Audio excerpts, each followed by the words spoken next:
What settings are you using is probably the one question that I hear the most when I talk about photography with people.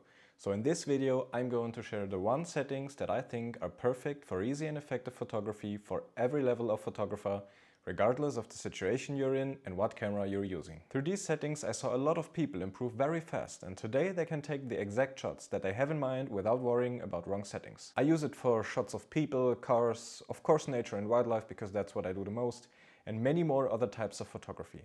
I'm now going to guide you step by step through the setup and make it as easy to understand as it gets, so this won't be another "this is what I do, copy and succeed" video. I want you to understand what all the settings are for and what's happening in your camera when you press the button. With that knowledge, you'll have the security to never worry about doing anything wrong. Of course, set your image quality to RAW. That's because shooting in RAW gives you the possibility to preserve and recover shadows and highlights much more than with JPEGs. This will make your editing much easier. When you don't want to edit your photos, I cannot help. But I think editing is one of the most important things to do to make your images outstanding. As an example, here is a RAW file with bright highlights and some dark parts with detail that are important. In my editing software, I can now lower the highlights with ease and also make the dark parts a little brighter for more detail visibility. This is the final shot, and without a RAW file I would have never gotten this result. Then, for most cases, you want to shoot in a burst mode. That means you can just hold the button and it will take shot after shot as long as you hold the button. The faster or the more shots it takes, the higher the chance to get the one shot that is perfect. This goes especially for moving subjects such as wildlife or insects, shots in motion of cars, bikes, planes, or your kids, your dog or your cat playing. And depending on the situation you're in, you can higher or lower the rate. The more motion or the harder the shot that you want to get, like let's say you're a dog running, but you want those ears to be upright while he or she is running. The more photos you want to take, to higher the chance to get that exact moment. When your subject is not moving, like let's say landscapes or a car that is standing, you can of course use the single shot mode. Now your focusing mode should also be set to a continuous focusing mode that ensures that your focus goes with your subject as it moves or yourself when you're moving. The other modes are not made for action photography. In landscape photography, for example, the one-shot autofocus will be perfectly fine. You focus on the point that you want and it stays there. But remember that you'll have to refocus when you're repositioning yourself. And that's also the reason why we want to work with continuous autofocus when the subject is moving. By that, we won't have to push the focus button again and again. We can just hold the button and it will follow your subject along. Then you can enable a third grid as overlay for your viewfinder and display. This helps a lot when it comes to composing your shot before hitting the button. You can basically just position the subject on the intersections of the grid lines. The space that is left should be empty, as this is visual room for the subject to look or move at. Of course there's more techniques when it comes to composition, but this is the most common one and it looks always good. When your subject is positioned towards you, just center it. But position the most important part, like the eyes when it comes to humans and wildlife, on one of the horizontal grid lines. Now before we get to the serious settings, understanding how the camera uses them and how it converts that input to a shot is the most important thing in photography, and it's actually quite easy. Therefore, we just have to look at the so-called exposure triangle. I made a video about the exposure triangle that you should definitely watch before going into the settings now, as understanding and balancing the three elements aperture, shutter speed and ISO is so important and absolutely necessary for achieving the best shots. You can find it over here or here and come back to this video to finish the setup after. Now let's pick a mode to photograph. Most cameras have 3 automatic shooting modes. One is fully automatic and 2 of them are like semi-automatic. In the video about the exposure triangle, I also explained these modes in different scenarios and how they will affect your photos in a very negative way. This is really important to know, because with that you will understand why most professionals use the settings that I'm going to show you now. It has to be said that there's also professionals that are using semi-automatic modes. But these guys know exactly what they're doing and they also know how to work with the disadvantages of these modes. Now luckily there is another mode that fixes all the problems. And as I said in the exposure triangle video before, it's the manual mode. And now, before some of you might think, oh no, the manual mode, when I do something wrong, my session is over and I can never use my camera properly again, it actually is the opposite. When everything is set right and you invested some days to get used to it, you'll have the greatest and easiest sessions with the best results you've ever had. Guaranteed. Most of you are probably wondering if you have to control all the settings all the time depending on the situation. And believe me, I wouldn't make this video and call it effective if it was like that. Changing all the variables very quickly in a hectic situation doesn't work. But how do we react fast enough when, for example, an animal moves fast and the light changes and all that?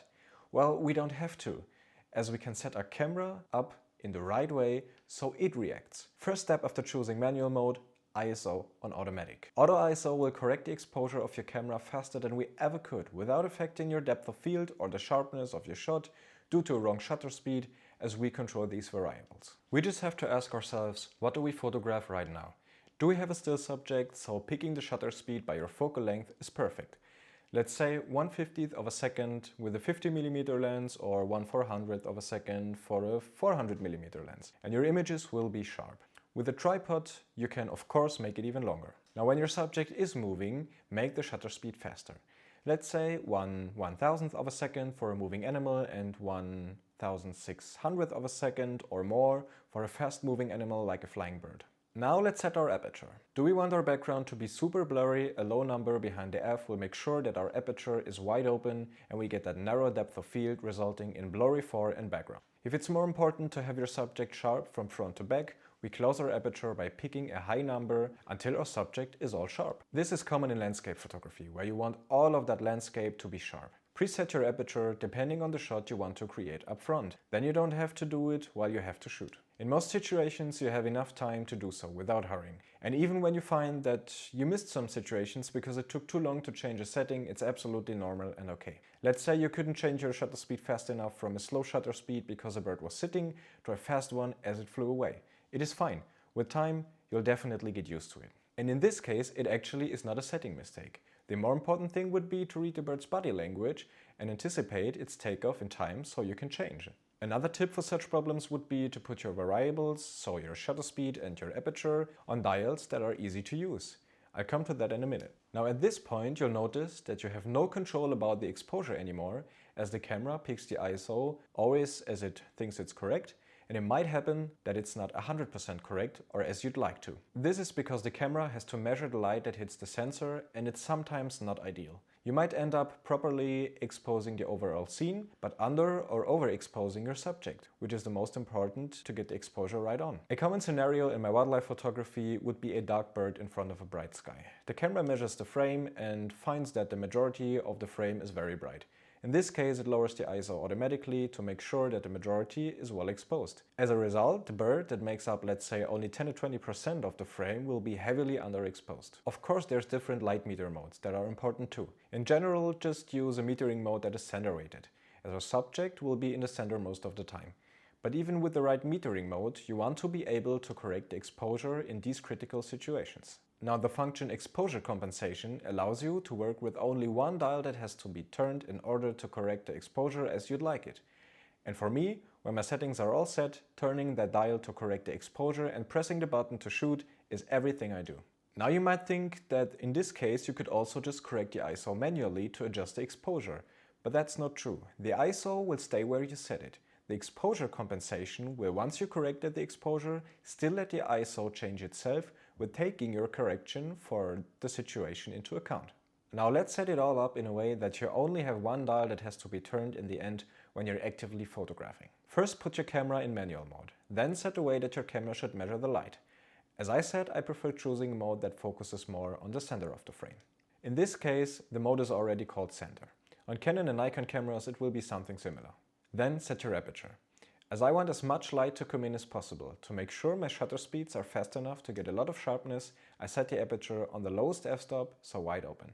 If this is not enough sharpness from the front of your subject to the back, close the aperture a bit. Then I set my shutter speed depending on the subject's movement. For now we go with 1/1000th of a second, as for me with wildlife I never know what appears in front of me, and by choosing a quite fast shutter speed I can ensure that the speed is high enough to somehow capture it. Then put the exposure compensation on a dial that is most comfortable for you to work with. For me, it's the big dial on the back, as I just have to turn the thumb to the right and left to expose my photos right. That's all I do. To preset your shutter speed and your aperture fast and effectively, also position these on dials of your camera. Now set the ISO to automatic, But as the ISO can get really high and affect your image quality quite fast, check what ISO is fine and what ISO makes your photos too noisy. Most cameras allow you to set an auto ISO limit so you don't get totally unusable photos. When you reach that limit, you need more light. You can get in more light by setting a longer shutter speed. For example, go from 1/1000th of a second to 1/600th of a second. Now, of course, you can't photograph the flying hummingbird anymore with that shutter speed. But when there's not enough light, there is not enough light. Concentrate on the stills from that time on. Now, the last thing you have to choose is the right focus point. The focus point is depending on the situation. You should always have the ability to choose from multiple focus points while you photograph, so you have the right one for every situation. I recommend to limit yourself with 3 different ones. A big focus field that fills all of the frame or at least 80% of it.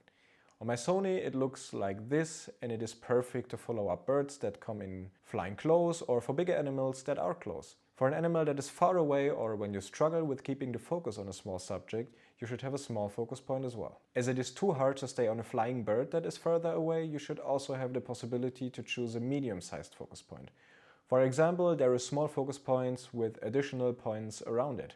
This ensures that keeping up with a bird is much easier. You should program an easy accessible button that you just have to press to switch between the different focus points. This is especially important for situations when you don't know what you're going to photograph. I always recommend to choose the big focus area as your base focusing field.